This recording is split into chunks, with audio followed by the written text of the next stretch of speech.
Well, in this video, I'm going to discuss some of my favorite types of brushes. I do want to preface this, I'm apologizing ahead of time if you hear snoring in the background.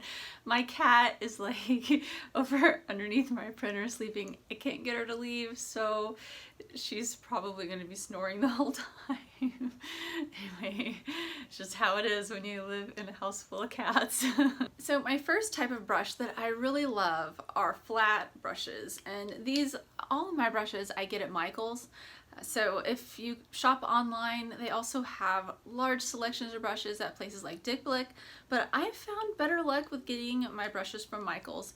I know there are a lot of companies who sell very expensive brushes. I don't use those. I think they are a waste of money, at least for my painting style. Now, some people would totally disagree with that statement, but I like to have my brushes, as you can see, this brush is well used. I mean, it is beat up, but that's what makes it the best brush, because I can't go out and buy one of these. I have to make it this way over painting lots and lots of paintings, and I love these brushes that are just totally mangled, and there's no way I'm paying a lot for a brush that I'm going to do this to. And so how I get my brushes to look like this is that I scummel on color. And scummeling is basically, if you haven't heard of the technical term, it's basically you put paint on the side of the brush and then you just rub it in, and like if this is the canvas, you're just like really rubbing it around on there, and the friction just really beats up the sides. But what's cool about this is that you can do effects with this brush that you can't do with a regular brush.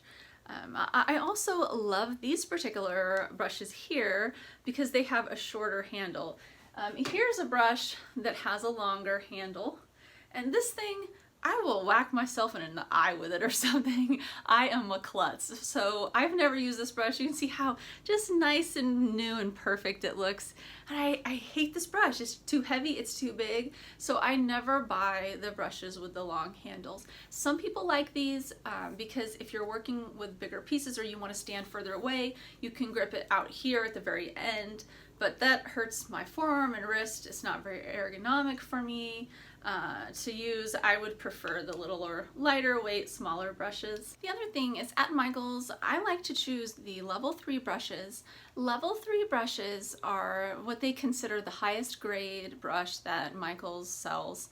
The level 1 and 2 brushes, if you get those, these little pieces, like the metal parts, will end up getting loose over time and stuff. At least that's what I've experienced. And sometimes, especially with the level 1 brushes, the hairs will start to come out, and it is really annoying if you get a hair on your artwork and then you're like having to pick it out and mess up all of the area that you just painted. Or if you don't realize it and then later after it's finished you see there's this hair in there and it just looks awful. So then you have to try to paint over the hair with lots of paint. It really sucks.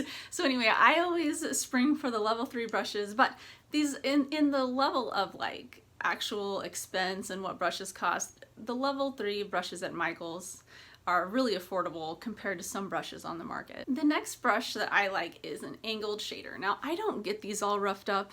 Let me see if I can, it's focusing on me and not on the brush, but it's not as messed up. I try to actually keep these in really good shape. What I use these for is when I'm like painting whiskers or when I'm doing the eyes on a piece, something that's more fine detail work. And it's really great for that, but whiskers especially. And then I have this one, which is a more like, it's also not focusing on the brush, it's focusing on me. This one is a round liner, and it's made for like if you're doing writing or really small details. I often use this round liner whenever I'm signing my signature. It gives me a little more control and seems like it makes it easier, but I don't use it for much other than that because it doesn't hold very much paint. The last type of brush that I really love are Mops. Now, these brushes are supposed to be made for watercolor painting, but I don't paint watercolor, I paint with acrylics, and no one taught me how to do this. This is something that I developed myself, a technique, but what I do is I use the mop as a blender, and so if I have, you can see this one's been used, it's kind of coming apart here, it's not so great. I think these were level 2, yeah, they were level 2, and that's why the part is coming loose. This one isn't so bad.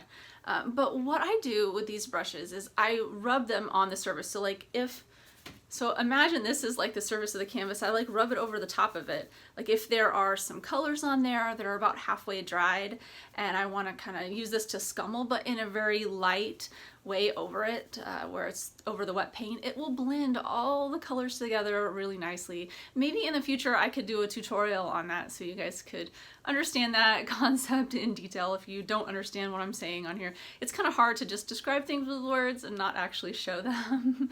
So yeah, but anyway, these are some of my favorite brushes for that, and I often use them in abstract pieces that I paint that have lots of kind of ethereal, atmospheric, blended areas.